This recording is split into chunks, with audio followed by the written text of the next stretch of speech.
कि जब भाई भाई आपस में बचपना होता है, बाल्यकाल होता है, तो उस समय बहुत ही स्नेह, अपार स्नेह भाइयों के मध्य रहता है। बड़ा भाई छोटे भाइयों को अपने कंधे पर लेके भी घूमता है, गोदी में लेके भी घूमता है।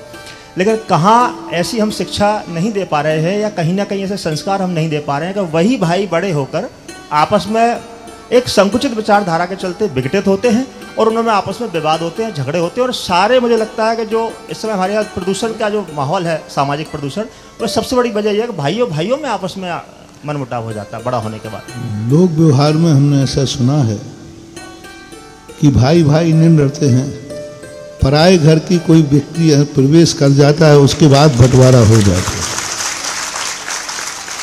क्योंकि तुम भाई भाई हो, वो बहने बहने नहीं है, और वो दूसरे घर से, उन्हें तुम्हारे इस घर से मतलब नहीं है। वो क्यों इकट्ठा रहें, वो क्यों भाई को चाहें, कौन है वो, क्या है उससे लाभ उनको। तो इसलिए शादी के बाद ज्यादातर ये मामला बिगड़ता है। भाई भाई यदि हैं, अच्छी तरह रहना है, तो सबसे अच्छा तरीका है कि वो दंड फंद करो ही मत। दोनों भाई अच्छी तरह रहोगे, दोनों बनाओ खाओ और अपने जीवन में मौज मस्ती से रहो। भाई की तरह जन्मो, भाई की तरह रहो, भाई की तरह ही निर्माण प्राप्त। तो एक कारण होता है। दूसरा कारण होता है बच्चे। जैसे संतान की उत्पत्ति होती है, तैसे ही व्यक्ति को मोह जागता है अपने और पराये का।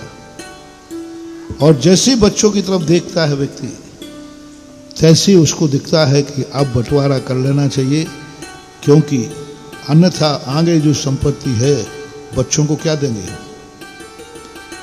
तो इस प्रकार की परिणति हो जाती है। लेकिन इसको भी कुशलता से निकाला जा सकता है। माँ बाप इसमें दोषी है। माता पिताओं को अपने बच्चों का भविष्य मानना चाहिए कि ये बच्चों का मोह जागेगा, पत्नी का मोह जागेगा। इससे अच्छा है कि मरने के पहले सभी अपने बेटों को संपत्ति का बंटवारा अपने जीते जी कर देना चाहिए। जो माँ बाप अपने सामने बंटवारा करके जाते हैं, उनमें विवाद कम होता है, क्योंकि जो होना है वो बाप के सामने ही हो जाएगा। अक्सर कर माँ बाप के मरने के बाद जो बंटवारे होते हैं, उनमें दुश्मनी ज़्यादा होती है। और माता पिता को उस अवस्था में कर देना चाहिए जिस अवस्था में वो जवाब देने के योग्य नहीं है। मैं तो कहता हूँ कुमारी रहे उसी के पहले ही बंटवारा कर दो, क्योंकि शादी के बाद उसके पास एक सलाहकार आ जाएगा। फिर वो कहते ना हेल्पलाइन 50-50, और 50-50 फिर तुम्हें मालूम है औरतों की सलाह तो अब शास्त्रों में प्रसिद्धि है। एक नीति है कि कभी तुम किसी उलझन में उलझ जाओ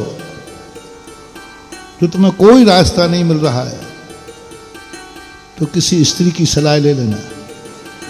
कितनी बड़ी समस्या हो, वो तुरंत तुम्हें उससे निकलने का उपाय बता देगी। लेकिन ये ध्यान रखना, उसके बाद तुम उससे डबल समस्या में उलझ जाओगे, ये जिम्मेवारी नहीं है। कुआं में गिर गए हो तो स्त्री से सलाह लेना, वो तुम्हें तुरंत निकाल देगी। लेकिन कुआं से निकल के खाई में गिर जाओगे, ये जिम्मेवारी नहीं है। ये सलाह होती है।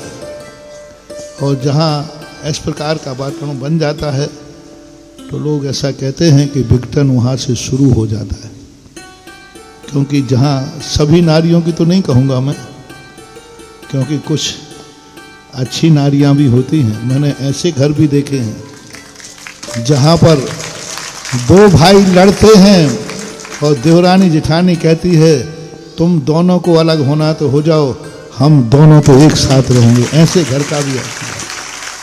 मेरे सामने मेरे भक्तों में ऐसे लोग हैं जिन महिलाओं ने आके कहा कि हम तो अलग नहीं होंगे, ये दोनों भाई लड़ते रहते हैं, लड़े मरें, जो कुछ करना जो करें, तुम्हें अपना धंधा करना हो जो करो अलग, हम देवरानी जेठानी दोनों एक चूल्हे पे बनाएंगे, एक चूल्हे पे खाएंगे और एक साथ रहेंगे।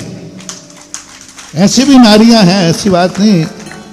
100% कभी किसी को दोष नहीं दिया जा सकता, लेकिन इनका परसेंटेज कम हो जाता है।